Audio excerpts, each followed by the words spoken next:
O programa Pernambuco no Ar conversa agora com o ex-ministro e ex-senador Armando Monteiro Neto, o qual dá a honra de conversar com a gente através da Rede Pernambuco de Rádio para várias emissoras filiadas e também ao vivo para todo o Brasil através da internet. Ex-senador Armando, um prazer conversar com o senhor aqui no nosso programa, viu?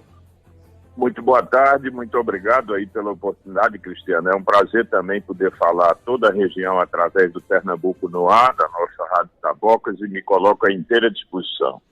Pois é, vamos começar falando dessa questão da pandemia, né? Porque a gente está aí há um ano e um pouquinho das eleições de 2022 e a eleição municipal já deu um reflexo de que as pessoas não estão mais tolerando todo tipo de situação ou de administração que não faz as coisas como deveria. E a prova disso é que muitos prefeitos não conseguiram conquistar a reeleição no ano de 2020, no ano de 2020. Eu pergunto ao senhor, este cenário pandêmico e combinado com a má administrações de alguns estados e até mesmo de alguns parlamentares, vai trazer muitas surpresas no resultado das eleições do ano que vem?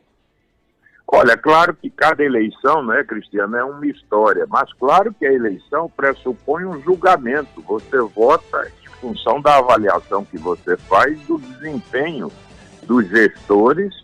No caso da eleição municipal, é evidente que a gestão dos gestores à frente do município, dos prefeitos, e na eleição geral de 2022 nós vamos poder fazer uma avaliação do presidente da República, dos governadores estaduais, e vamos eleger também toda a representação para o Congresso Nacional. E claro que ao votar no deputado, o cidadão precisa saber se ele se desempenhou bem no caso de quem já era detentor de mandato, ou se tem alguém novo que possa justificar e merecer a preferência do eleitor. As eleições são um grande momento na vida democrática, porque é o momento em que você faz um escrutínio, você faz um julgamento.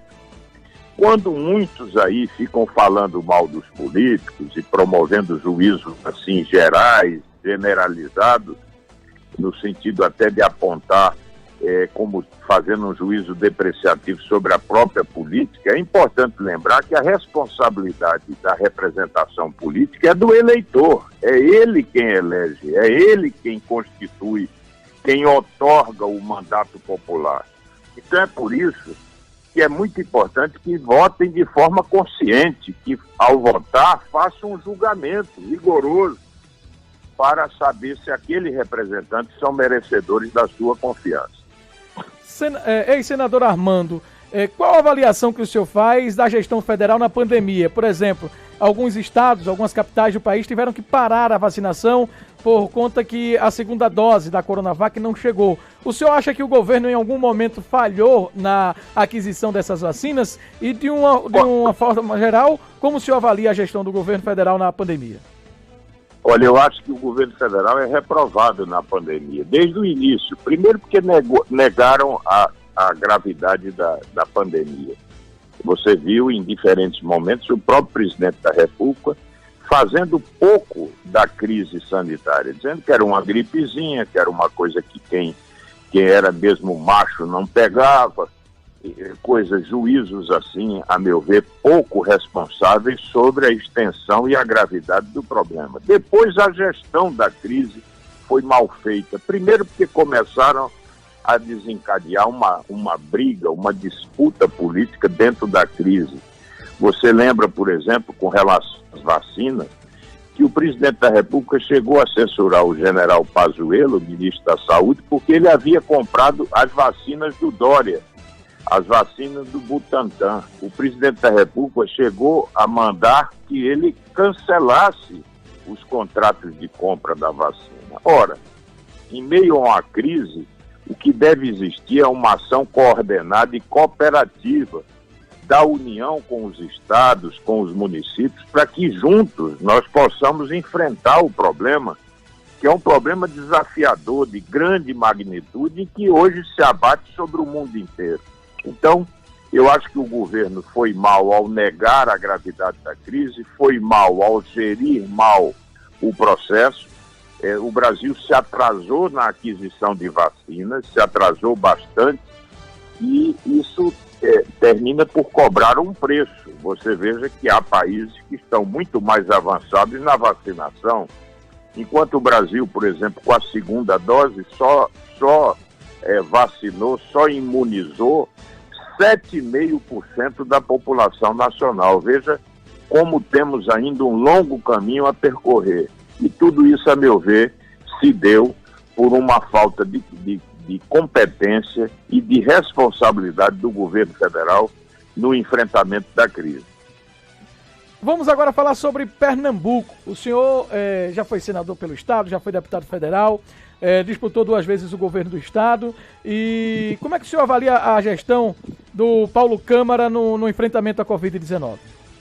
Olha, eu acho que Pernambuco teve diferentes momentos aí ao longo dessa crise. A primeira onda da Covid em Pernambuco pegou fortemente aqui o Estado, e você lembra que na época vários problemas foram apontados. Por exemplo, profissionais da área de saúde que reclamavam a falta de equipamentos de proteção. Muitos profissionais da área de saúde foram contaminados naquela primeira onda, ficaram, portanto, fora de combate por uma falta de cuidado na proteção desses profissionais. Tivemos problemas com os hospitais de campanha. Gastou-se muito dinheiro com os hospitais de campanha e, às vezes, esses hospitais eram inaugurados sem estarem com os leitos completos. Houve também muita reclamação sobre a disponibilização de leitos no interior de Pernambuco. Depois, essa primeira onda arrefeceu e o Estado pôde administrar em algum momento melhor essa pressão do sistema de saúde. Mas como ninguém conhece bem essa doença, Pernambuco está registrando nos últimos dias um significativo aumento de óbitos, o que preocupa muito. E também há agora, você sabe, Cristiano, uma reclamação dos prefeitos do interior de que a distribuição das vacinas não está obedecendo critérios mais igualitários, equânimes, justos. Há uma queixa de vários gestores, de vários prefeitos, que dizem que o governo está tratando diferentemente o pernambucano do Recife do pernambucano do interior. Isso é inaceitável. A distribuição das vacinas tem que se dar segundo critérios técnicos e não critérios políticos. Pois é. Vamos falar agora sobre eleições de 2022. O senhor tem conversado bastante esses dias com a Raquel Lira, prefeita de Caruaru, e que ainda não ouvi dela oficialmente, mas comenta-se no bastidores a possibilidade de ela disputar o governo de Pernambuco. O senhor pretende voltar a disputar o governo de Pernambuco? Pretende disputar algum outro cargo nas eleições de 2022? E com relação a essa conjuntura da oposição, será que desta vez a oposição vai conseguir aquela união desejada? Olha, Cristiano, primeiro questionamento que você faz. Eu não estou me colocando como candidato a governador. Eu já tive a oportunidade de ser candidato. Quando fui convocado pelas oposições, eu não fui candidato de mim mesmo. E não procurei ficar numa zona de conforto, de querer renovar o mandato que eu tinha. Eu fui para a luta, assumi os riscos da disputa e não me arrependo 1 milímetro de ter me apresentado, porque acho que esse projeto do PSD já não serve a Pernambuco.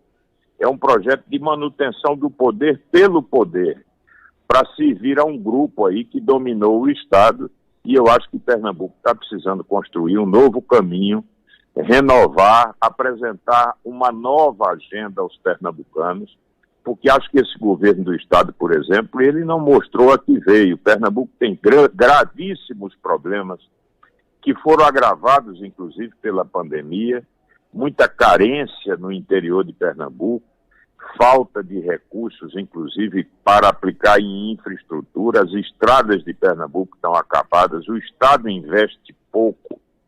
Portanto, eu acho que Pernambuco precisa buscar um novo caminho. E aí, felizmente, nas oposições despontam aí quadros novos, jovens, que não são apenas promessas, são jovens que já puderam revelar que são capazes de fazer uma boa gestão, como é o caso da prefeita Raquel, cuja gestão foi largamente aprovada em Caruaru, uma ação transformadora nas áreas de educação, de saúde.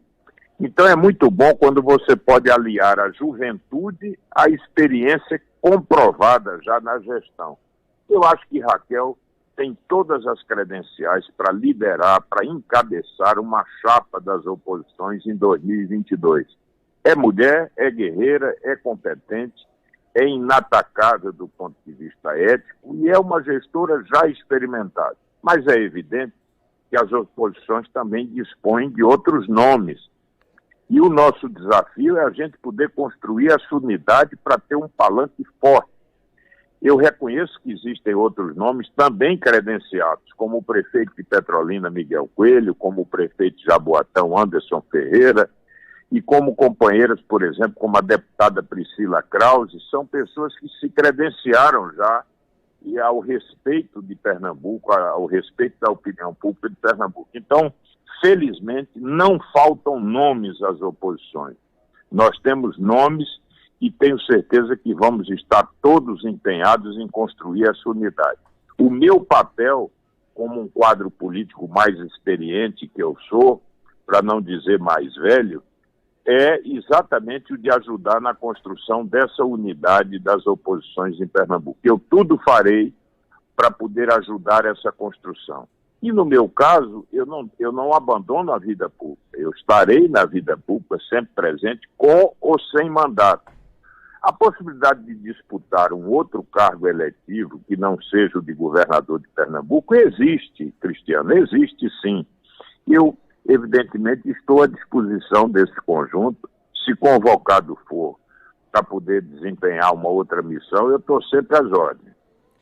Muito bem. Para finalizar, eu tenho só mais duas perguntas. O senhor falava aí sobre as reclamações de alguns prefeitos com relação à distribuição da vacina. O senhor acredita que Recife, por exemplo, está sendo mais beneficiada pela vacina do que outros municípios? Essa distribuição não está ocorrendo da forma que deveria? Olha, eu tô fazendo coro às reclamações de diversos prefeitos de diferentes regiões de Pernambuco que têm reclamado isso, desde o prefeito lá de Miguel Coelho, de Petrolina, o prefeito Raimundo Pimentel, de Araripina, a própria prefeita Raquel Lira e outros gestores que vêm sempre se manifestando no sentido de dizer que não está havendo um tratamento equânime, isonômico, justo.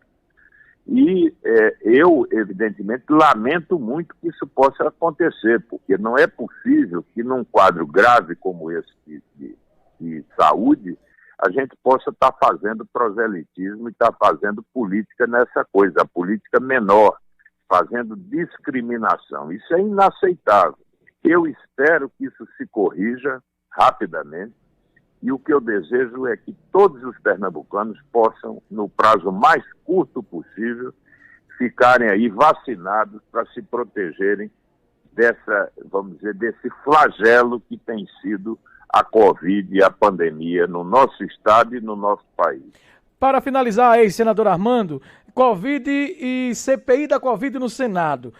O governo relutou para tentar tirar o Renan Calheiros da relatoria, não conseguiu. Esta semana estão sendo ouvidos ex-ministros, como é o caso de Nelson Teich, né? O caso do Mandetta e do próprio Pazuello, que saiu recentemente.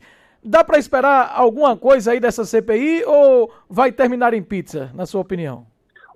Eu espero, Cristiano, que não termine em pizza, porque uma CPI cujo objeto, o fato determinado é grave, que é a Covid, 400 mil vidas foram perdidas no nosso país. Diante disso, eu espero que os integrantes da comissão façam um trabalho responsável e não fazer da oposição palco para a disputa política menor. Eu espero que ela cumpra os seus objetivos. E quais são esses objetivos? Primeiro, apurar a responsabilidade, porque não é possível que algo tão grave como isso que aconteceu possa passar sem que se aponte as omissões que ocorreram ao longo desse processo. E também, por que não dizer, para corrigir essas políticas públicas que foram adotadas no sentido de ainda contribuir para reduzir os prejuízos decorrentes dessa situação. Portanto, eu espero